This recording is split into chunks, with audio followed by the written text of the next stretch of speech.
Hello everyone. In this video I am going to tell 4 shlokas of the Bhagavad Gita chapter 6, 6.20, 21, 22 and 23 in one video. In the previous shloka, the Lord told that just like a lamp in a windless place does not waver, so does the transcendentalist, whose mind is controlled, remains always steady in his meditation on the transcendent self. Let us begin with these shlokas. Yatro paramate chittam niruddham yoga sevaya yatra chaivatmanatmanam pasyannatmani tushyati sukamatyantikam yattad buddhigrahyamatīndriyam vetti yatra na chaivayam stitaschalati tatvatah yam labdva chaparam labam manyate nadikam tatah yasmin stito na dukkena gurunāpi vichalyate tam vidya dukkha samyoga viyogam yoga samyitam. The meaning: Yatra, in that state of affairs where uparamate, sees, because one feels transcendental happiness, chittam, material activities, niruddham, being restrained from matter, yoga sevaya, by performance of yoga, yatra, in which, cha, also, eva, certainly, atmana, by the pure mind, atmanam, the self, pashyan, realizing the position of, atmani, in the self, tushyati, one becomes satisfied, sukam, happiness, atyantikam, supreme, yat, which, tat, that, buddhi, by intelligence, grahyam, accessible, atindriyam, transcendental, vetti, one knows, yatra, wherein, na, never, cha, also, aparam, any other, labam, gain, manyate, considers, na, never, adhikam, more, tatah, than that, yasmin, in which, stitah, being situated, na, never, dukkena, by miseries, gurunapi, even though very difficult, vichalyate, becomes shaken, tam, that, vidyat, you must know, dukkha, samyoga, of the miseries of material contact, viyogam, extermination, yoga samyitam, called trance in yoga. The whole meaning is, in the stage of perfection called trance or samadhi, one's mind is completely restrained from material mental activities by practice of yoga. This is characterized by one's ability to see the self by the pure mind and to relish and rejoice in the self. In that joyous state, one is situated in boundless transcendental happiness realized through transcendental senses. Established thus, one never departs from the truth, and upon gaining this, he thinks there is no greater gain. Being situated in such a position, one is never shaken, even in the midst of greatest difficulty.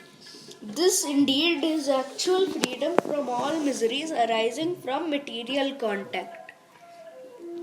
By practice of yoga, one becomes gradually detached from material concepts. This is the primary characteristic of the yoga principle. And after this, one becomes situated in trance or samadhi, which means that the yogi realizes the supersoul through transcendental mind and intelligence, without any of the misgivings of identifying the self with the super self. Yoga practice is more or less based on the principles of the Patanjali system. Some unauthorized commentators try to identify the individual soul with the super soul, and the monists think this to be liberation, but they do not understand the real purpose of the Patanjali system of yoga.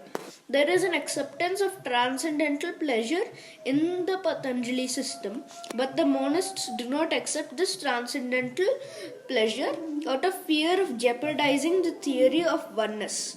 The duality of knowledge and knower is not accepted by the non-dualist, but in this verse, transcendental pleasure realized through transcendental senses is accepted. And this is corroborated by Patanjali Muni, the famous exponent of the yoga system. The great sage declares this in his Yoga Sutras 3.34. Purushartha sunyanam gunanam prasavah kaivalyam swarupa pratishhtava chitishaktiriti. This Chiti Shakti or internal potency is transcendental. Purushartha means material religiosity, economic development, sense gratification, and at the end, the attempt to become one with the Supreme. This oneness with the Supreme is called Kaivalyam by the monist. But according to Patanjali, this Kaivalyam is an internal or transcendental potency by which the living entity becomes aware of his constitutional position. In the words of Lord Chaitanya Mahaprabhu, this state of affairs is called Cheto Darpana Marjanam or clearance of the impure mirror of the mind.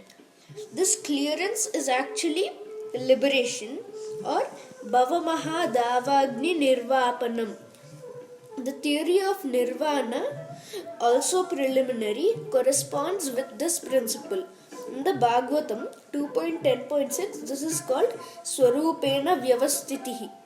The Bhagavad Gita also confirms this situation in this verse. After nirvana or material cessation, there is the manifestation of spiritual activities or devotional service to the Lord known as Krishna consciousness. In the words of the Bhagavatam, Swarupena Vyavastitihi, this is the real life of the living entity. Maya or illusion is the condition of spiritual life contaminated by material infection. Liberation from this material infection does not mean destruction of the eternal original position of the living entity. Patanjali also accepts this by his words, Kaivalyam Swarupa Pratishta va Chiti Shaktiriti. This Chiti Shakti or transcendental pleasure is real life. This is confirmed in the Vedanta Sutra 1.1.12 as Anandamayo Bhyasat. This transcendental pleasure is the ultimate goal of yoga and is easily achieved by execution of devotional service or Bhakti Yoga. Bhakti Yoga will be more clearly described in the 7th chapter of the Bhagavad Gita. In the yoga system, as described in this chapter, there are two kinds of samadhi called Samprajñata Samadhi and Asamprajñata Samadhi. When one becomes situated in the transcendental position by various philosophical researches, he is said to have achieved Samprajñata Samadhi. In the Asamprajñata Samadhi, there is no longer any connection with mundane pleasure, for one is then transcendental to all happiness derived from the senses.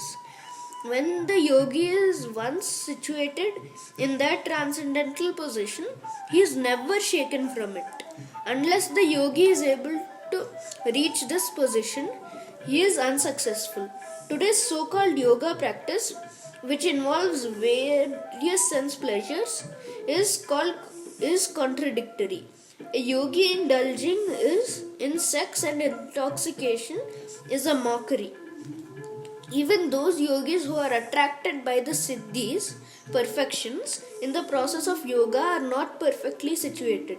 If the yogis are attracted by the byproducts of yoga, then they cannot attain the stage of perfection as is stated in this verse. People, therefore, indulging in the make-show practice of gymnastic feats or siddhis should know that the aim of yoga is lost in that way. The best practice of yoga in this age is Krishna consciousness, which is not baffling. A Krishna conscious person is so happy in his occupation that he does not aspire after any other happiness. There are many impediments, especially in this age of hypocrisy, to practicing Hatha Yoga, Dhyana Yoga, and Jnana Yoga, but there is no such problem in executing Karma Yoga or Bhakti Yoga, also called devotional service to the Lord.